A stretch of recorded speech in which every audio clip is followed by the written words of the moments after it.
Hi friends, welcome to my channel చిన్నారి కథలు. Friends అందరూ ఎలా ఉన్నారు? బాగున్నారా? నేను కూడా చాలా బాగున్నాను ఫ్రెండ్స్. మీరు కూడా చాలా చాలా బాగుండాలి. ఫ్రెండ్స్, చిన్న రిక్వెస్ట్, ఫస్ట్ టైం కనుక మా ఛానల్ చూస్తున్నట్టయితే ప్లీజ్ ఒక లైక్, కామెంట్, ఒక సబ్స్క్రైబ్ చేయండి ఫ్రెండ్స్. సబ్స్క్రైబ్ చేసి వీడియో చూడండి ఫ్రెండ్స్. ఈరోజు రామాయణం మహాకావ్యాలని ఇంకో భాగం చెప్పుకుందాం. రాముడు రాజవుతున్నందుకు కౌశల్య అమితంగా ఆనందించింది.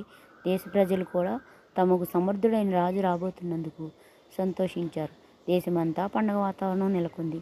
ప్రజలు వేడుకల ఆనందంలో ఉన్నారు. కైకేయి తన మందిరంలో ఒక్కతే ఉంది.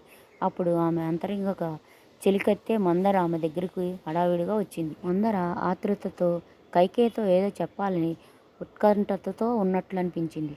మందర పట్ల కైకేయికి అచంచల విశ్వాసం ఉంది. మందర ఆందోళనకు కారణం అడిగింది కైకేయి. అప్పుడు మందర, తమరు ఒట్టి పిచ్చివాళ్ళమ్మగారు, మీ భర్తకి మీరు ఇష్టమైన భార్యనని భావించుకుంటూ ఉన్నారు. చివరకు ఆయన ఏమి చేశారో చూసారా? కౌశల్య కుమారుని రాజుగా చేయబోతున్నారు.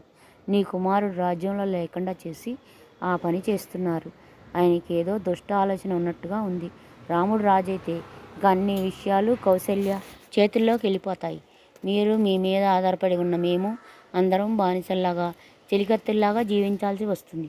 ఆ విషయం తలుచుకుంటేనే నాకు ఆందోళనగా ఉంది అని వాపోయింది మందర. మందర మాటలు విన్న కైకేయికి ఆశ్చర్యం వేసింది. దశరథుడి మీద విపరీతమైన కోపం వచ్చింది. దశరథుడు తనను వంచినట్టుగా ఆమె భావించింది. ఎలాగైనా తన కుమారుని రాజును చేయాలని ఆమె నిర్ణయించుకుంది. అందుకోసం భర్తపై ఒత్తిడి తేవాలని భావించింది. అదే విషయం మందరతో అంది. మందర, రాముణ్ణి రాజుని కానివ్వను, భరతుడే రాజు అవుతాడు. అప్పుడు మందర, మహారాణి, మీకు గుర్తుందా? ఒకసారి దశరథ మహారాజు మీకు 2 వరాలు ఇచ్చారు. ఇప్పుడు ఆ వరాలు అడగండి. ముందుగా భరతుడిని రాజుని చేయమని అడగండి. ఆ తర్వాత రెండవ వరంగా రాముణ్ణి 14 సంవత్సరాల పాటు అరణ్యవాసానికి పంపమని అడగండి. అందువల్ల రాముడికి రాజ్యంపై సర్వ హక్కులు పోతాయి. శాశ్వతంగా రాముడు రాజయ్యే అధికారాన్ని కోల్పోతాడు అని సలహానిచ్చింది. మందర మాటలు కైకేయిపై విశేష ప్రభావాన్ని చూపించాయి. ఆమె ఉత్కంఠతో భర్త రాక కోసం ఎదురుచూస్తూ ఉంది.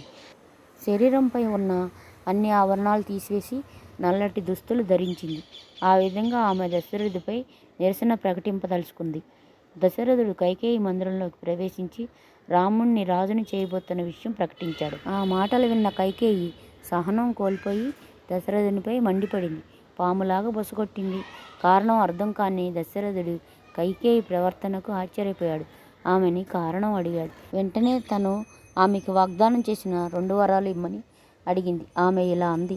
ఒకసారి మీ రథచక్రం వీలు జారిపోతూ ఉన్నప్పుడు నా వేలు అడ్డం పెట్టి రథం పడిపోకుండా కాపాడినందుకు మీరు నాకు 2 వరాలు ఇచ్చారు, గుర్తుందా? ఆ 2 వరాలు ఇప్పుడు కావాలి, ఇవ్వండి అన్నది. నా మొదటి కోరిక ఏమిటంటే మీరు రాముణ్ణి 14 సంవత్సరాలు వనవాసం పంపాలి, భరతుణ్ణి రాజుగా చేయాలి. ఇది నా 2వ కోరిక అని విలపిస్తూ అడిగింది. కైకేయి వైఖరి, స్వభావం దశరథుడికి ఆశ్చర్యం గొలిపాయి. ఆమెకు అనేక విధాల నచ్చజెప్పే ప్రయత్నం చేశాడు. రాజ్య సంబంధమైన న్యాయసూత్రాలు వివరించేందుకు ప్రయత్నించాడు. అయితే ఆమె వైఖరిలో, మొండి పట్టుదలలో ఏమాత్రం మార్పు రాలేదు. కొంతసేపు ఆమెతో వాదించిన దశరథుడు అలసి సొమ్మసిల్లి పడిపోయాడు. అప్పుడు రాముణ్ణి పిలుచుకురమ్మని కైకేయి తన సేవకులను పంపింది. రాముడు వెంటనే అక్కడికి వచ్చాడు. అప్పుడు, రామా, నువ్వు నార వస్త్రాలు ధరించి అడవికి పోవాలని, అక్కడే 14 సంవత్సరాల పాటు ఉండాలని, భరతుణ్ణి రాజుగా చేయాలని మీ తండ్రి గారి కోరిక. ఆ విషయం నీకు తానుగా చెప్పలేక నన్ను చెప్పమని కోరారు అని అన్నది. ఆ మాటలు విన్న రాముడు ఒక్క మాట కూడా బదులు చెప్పకుండా తండ్రి దగ్గరికి వెళ్ళి తండ్రి పాదాలను కళ్ళకద్దుకున్నాడు. ఆ తర్వాత అడవులకు వెళ్లేందుకు సిద్ధమయ్యాడు. ఎంతమంది వారించినా వినలేదు. భార్య సీత, సోదరుడు లక్ష్మణుడు కూడా అతన్ని అనుసరించారు.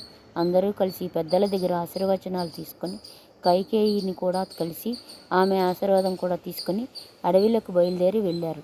అడవిలో పంచవటి అనే కుటీరం నిర్మించుకొని అందులోనే ఉంటూ ఉన్నారు. తన తల్లే రాముణ్ణి అడవిలోకి పంపిందని తెలుసుకున్న భరతుడు తల్లిపై మిక్కిలి ఆగ్రహించాడు. ఆమెను నిందించాడు కూడా. భరతుడు దుఃఖం ఆపుకోలేకపోయాడు. చివరకు వశిష్ఠుడు వచ్చి భరతుడిని ఉపసంహరింపజేసి తర్వాత చేయవలసిన పనుల గురించి బోధపరిచాడు. తండ్రి కర్మకాండలు గుర్తు చేశాడు.